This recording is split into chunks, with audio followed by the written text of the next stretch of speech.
So we are going to make a little, let's see if you can see that. Now I'm not making this one specifically. Great, thanks Sarah. Thanks Connie.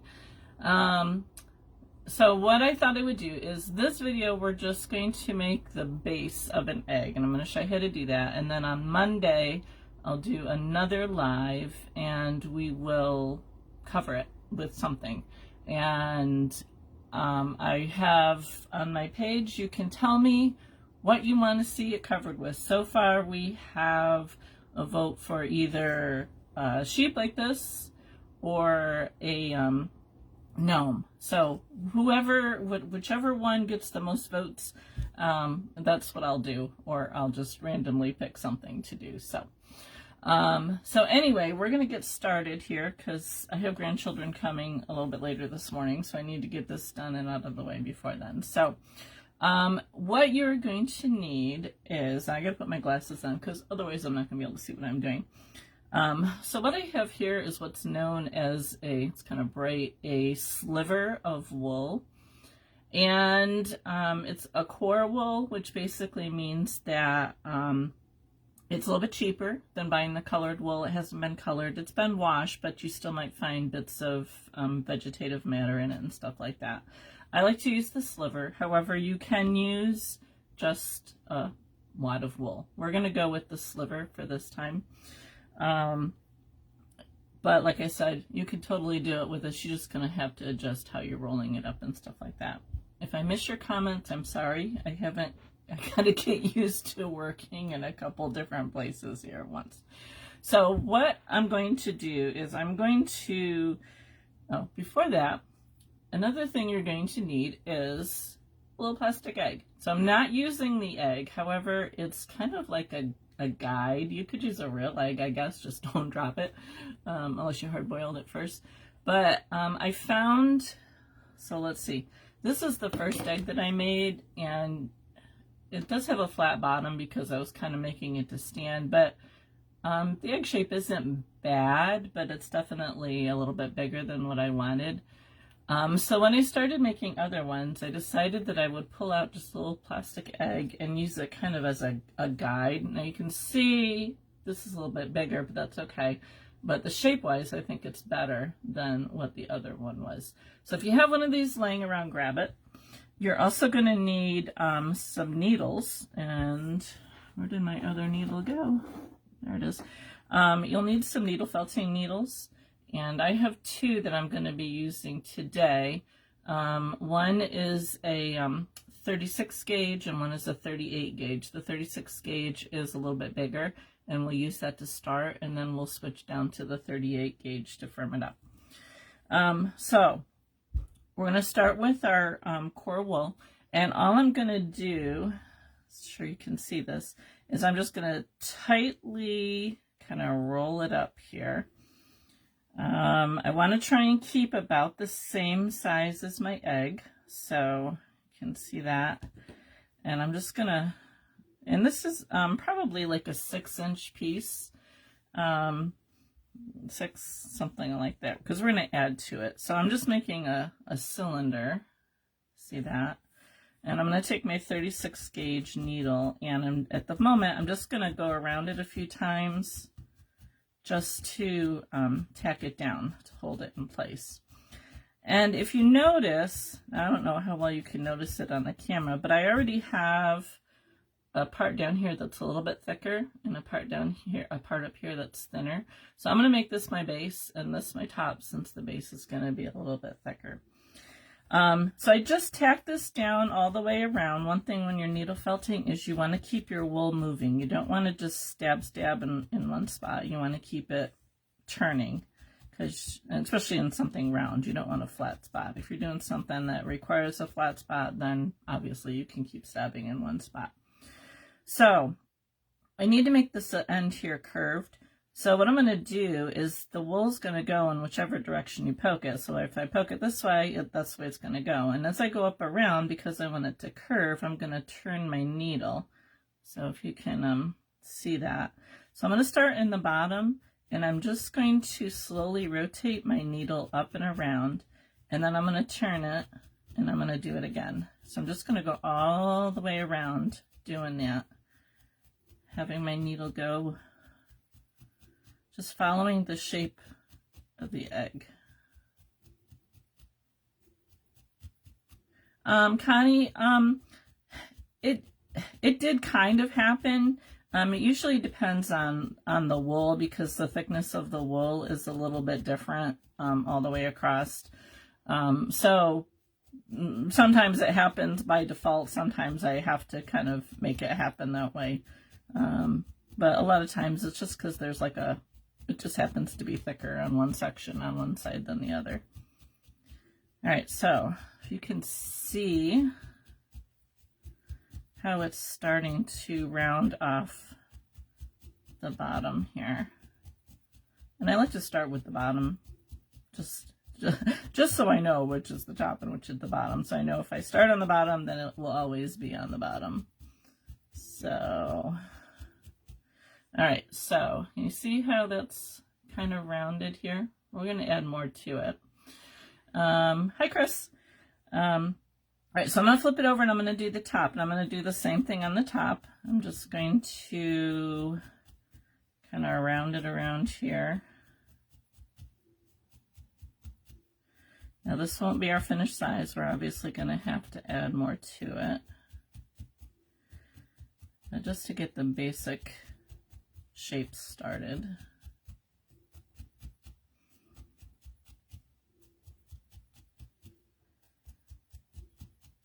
I can't believe I had to go out to feed the chickens this morning, and I had to shovel because we got like 4 or 5 inches of snow out there. And my chickens do not like snow. You know, you live in New York, you get snow. And if there's snow on the ground, they just stand at the door and look out and say, yeah, I'm not going out there. So, not what I wanted to do this morning. Sarah, do you have snow in Wisconsin?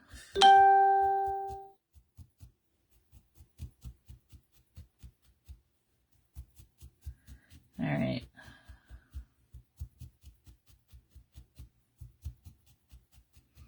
Okay, so now I do have, yeah, they are smart chickens, Chris. So I have the top kind of rounded. Sorry, my light is really kind of bright here. I got to figure out better lighting. But anyway, so we have the top kind of rounded and the bottom kind of rounded. It's still quite squishy. You can see I can really squeeze it a lot. So, all right, and now let's compare it to our eggs. So size-wise, it's a little bit bigger, but that's okay. Maybe I'll switch it over here. No, it doesn't really matter. So it's a little bit bigger, but it's still going to get smaller as we work on it. And I don't want it to get too hard at this stage because we still need to add more to it. So, so I'm pretty happy with that size. If you wanted it to be a little bit shorter, you can actually kind of squish it down a little bit at this stage. I could kind of go around and squish it a little bit, and this will kind of make it just a little bit shorter.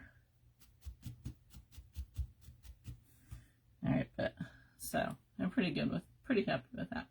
All right, now if you look at an egg, you will notice that the widest part is probably about 2/3 of the way down the egg. So it's not at the very bottom.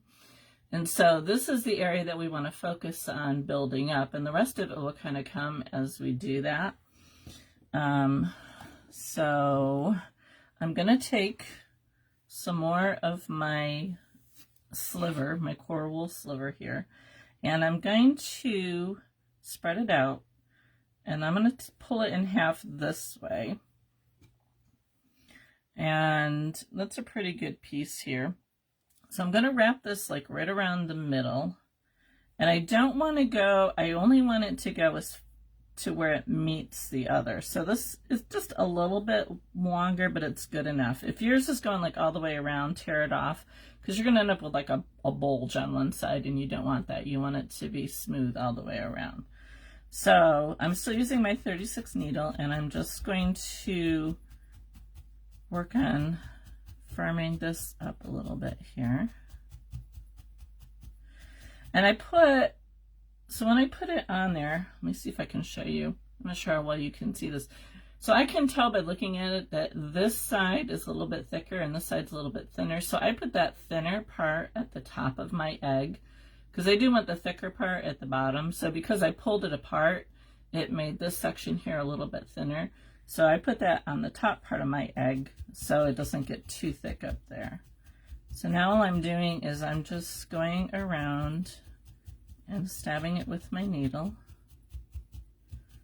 And I don't know if you can tell, but it is starting to take on more of an egg shape just by adding that first piece of wool. Okay, so underneath my, what I'm working on, Connie, is, this is a very dirty foam, or not foam, I'm sorry, it's a wool mat that I made. A lot of people will use a foam mat. It's what I actually sell in my kit is a foam mat, but I made a wool mat, and you can buy wool mats. I just prefer to use the wool. And then I just take a sheet of felt over the top of it, just because my mat is so dirty from being used so much. So just to make it a little bit easier. Plus, working with white, I figured having the purple underneath would allow it to show up better. So. But you can use a foam mat. For my classes, when I first started teaching my classes, I bought a chair pad from Joann's and cut it up into, I don't know how big they are, like 6 by 5 or something like that, to use in my classes because I didn't know whether, this was going to be something that I would be doing all the time or not. And then because, sorry, my washer's making noise, because the foam will eventually kind of fall apart, so I like to put a piece of felt over the top of those as well, and it just kind of helps protect the pad and also your project as well, so you don't get little pieces of foam stuck in your project.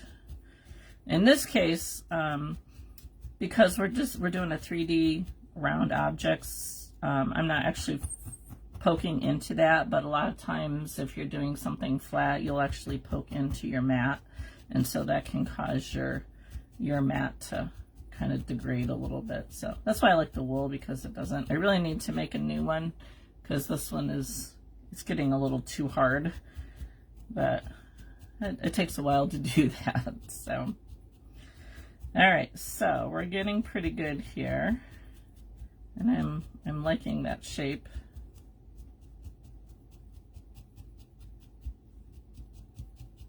Okay, so can you see that? It's getting there. Still, not quite as fat if we compare to this one, not quite as fat in the middle. So that piece that I pulled off in half, now I'm going to take it and I'm going to pull it in half again, so now I have like a quarter, and I'm going to take one of those and I'm going to run that right around the middle so we can get that, well, not quite the middle, it's a little bit further down, so about 2/3 of the way down, just so we can get that bigger section there. And I'm just going to kind of firm it down. Yeah, Connie, it is very relaxing. It's probably the one craft that I actually don't really stress out about. I mean, I do if I'm doing somebody's pet or something, because I'm such a perfectionist on that aspect. But I can do it when I'm watching TV, although not really watching TV. I'm more listening because I don't want to stab my fingers. But I can do it in the car if we're on the highway when my husband's driving.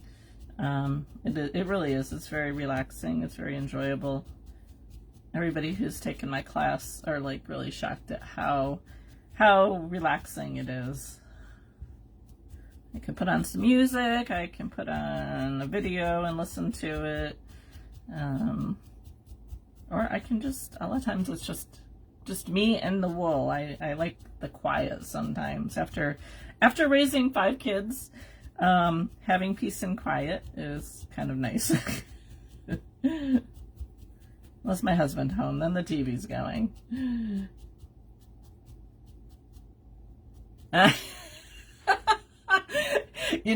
Sarah, In my classes, I've had people say, "Ooh, can I make a voodoo doll?"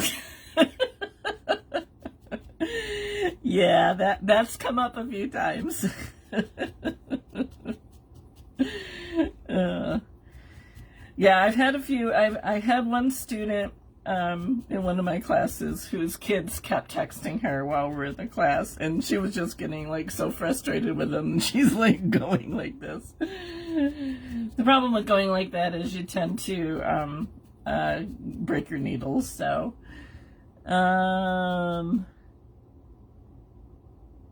yeah, finger protectors are good to have when you first start. I can show you what they look like here. I don't use them very often anymore. I've gotten pretty good, but they do sell these little finger protectors. So you just put them on your non-dominant hand, and then you can hold. I always tell my students to use them the first few times because inevitably you're gonna stab in your finger. I still, once in a while, I got myself really good the other day just because I wasn't paying attention. But for the most part, I've learned pretty much where to keep my fingers so that I don't stab myself. If I'm working on something really small, then I'll put them on. And a lot of times if I'm doing something flat and I need to do the edge, I'll put them on to sandwich it in between. All right, so let me see. Can you see it down here better? We're starting to get there. Still need to build it up. So I'm going to take that other piece that I had there and I'm going to run that around. And again, I'm looking at my wool and I can see how it's a little bit wispier up here, a little bit thinner up there. So I'm going to put that at the top. I'm just going to bring that around some more. And again, you don't want to go too far beyond where you start. But it's a really fun craft. I've been doing it for 4 years now, and probably, I mean, I've done so many crafts in my years. I did when I was a teenager. I did a lot of cross stitch. I did some quilling. I don't know, Connie, if you saw my comment last night that I used to make flowers. They used to sell. Maybe you remember. They used to sell packages of cloth, fabric, flowers that you could put together and, you know, make your own flowers. And I did that for a little while. I actually did my friend's wedding bouquet using those. And I don't know why, you just buy fabric or material flowers, but I just like to be creative. So I took 4 years of art and I did focus mostly on painting and drawing. So I do have like a background in painting and stuff. And then as I had children. Oh, do you, Connie? As I had children, I sewed. I learned how to sew as a teenager, so I would sew different things from time to time. I didn't have like a dedicated place to have my sewing machine set up, so it was kind of hit and miss. But I made like some outfits for my daughter and a few items. I made my own wedding dress, so I did a bit of sewing, and I would pick up, crafts here and there. I like to do card making and what have you. All right, so now let me see if you can see here. So I have a pretty good section here for around the center of my egg. It's still not quite as fat as I like, but I don't want to lose my shape up here, so I'm going to add a little bit more further up. So I'm just going to take off another piece here. I'm going to do the same thing. I'm going to divide it into fourths. And this time I'm just going to pull this apart a little bit more so it's a little thinner. And I'm going to wrap it further up, keeping the thicker part down here.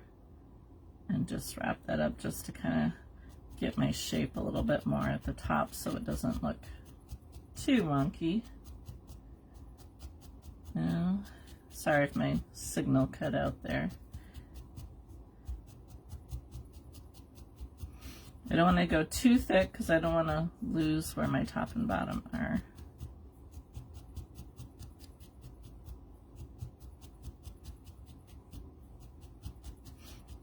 So back to my story. Probably, I don't remember how many years ago now it was, I started doing some decorative painting.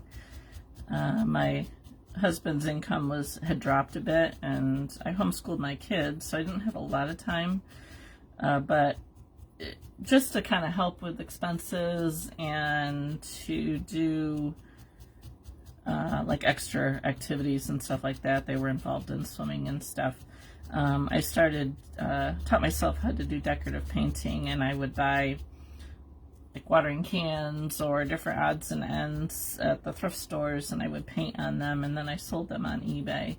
And I really enjoyed doing that, but I was stuck right at my desk to do that. I couldn't like go other places. I couldn't like go sit in the living room with the family and do it if I wanted to while they're watching TV. And so I did that for quite a few years, and then I retired from doing that and was selling books on eBay instead of actually making stuff, and Amazon and what have you. And then 4 years right before COVID hit, I picked up needle felting, and I really, really enjoy it. All right, so we're getting there. Let's compare. So it's a little bit bigger than our egg, but that's okay. Shape isn't too bad. I'm going to do a little bit more around the base, so I'm just going to use again the quarter of the wool here, and I'm just going to kind of spread it out a little bit. And this time I'm going to go just a little bit lower and wrap it around. But this is pretty much, I mean, we're pretty much done here, other than firming it up a little bit more before we put the top coat on. So my plan is that on Monday, probably like at 3, I will go live again, and we will put the top coat on our egg here.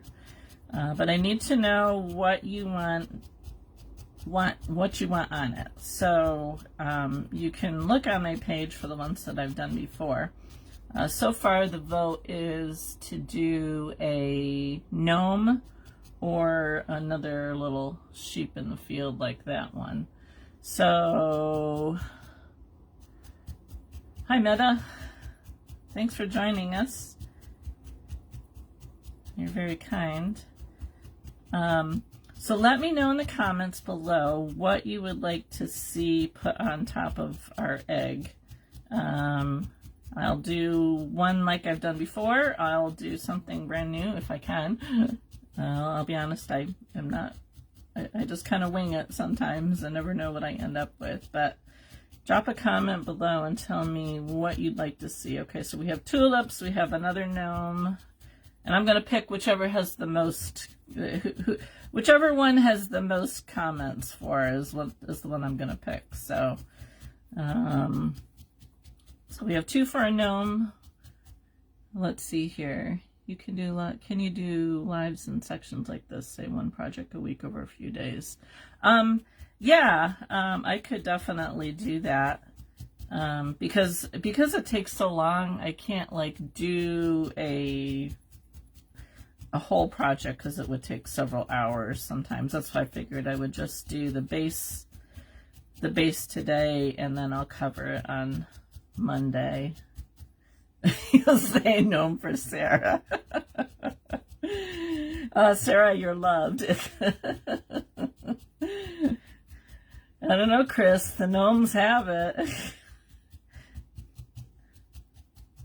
We may have to go with the gnome. That's what it's looking like. I think my gnome is at the shop, so I can't. You'll have to go back and see the gnome that I did in my page, because I took a whole bunch of eggs down to the store yesterday for hopefully Easter shoppers. So, and I think I took the gnome down there. So we'll have to come up with a new one.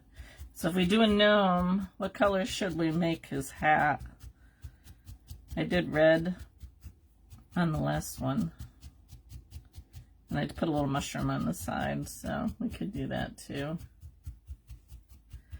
All right, we're getting pretty close here, I think. So the one thing that you're gonna want to do if you're kind of following along with this is you're gonna want this to get pretty firm, because when you go to put your top coat on, it'll be harder, especially if you're putting like a picture on it. It'll be harder to get your picture on without it kind of falling into your wool.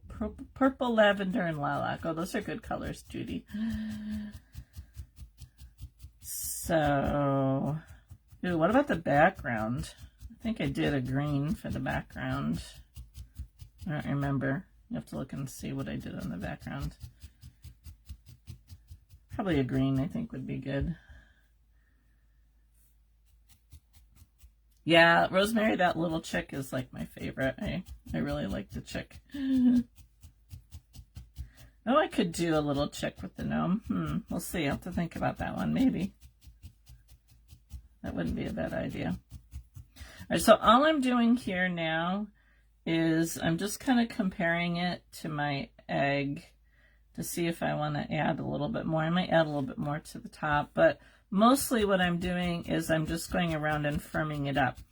And I've reached the point now where my 36 needle is still going in pretty good, but I think I'm going to go down to my 38 needle. And if you haven't felted before, you will notice a difference, and the needle will go in a lot easier than it was with the bigger needles. So you always kind of scale down as your project gets harder to the smaller needle. Oh, another vote for the chick. Do I ever use wool dryer balls?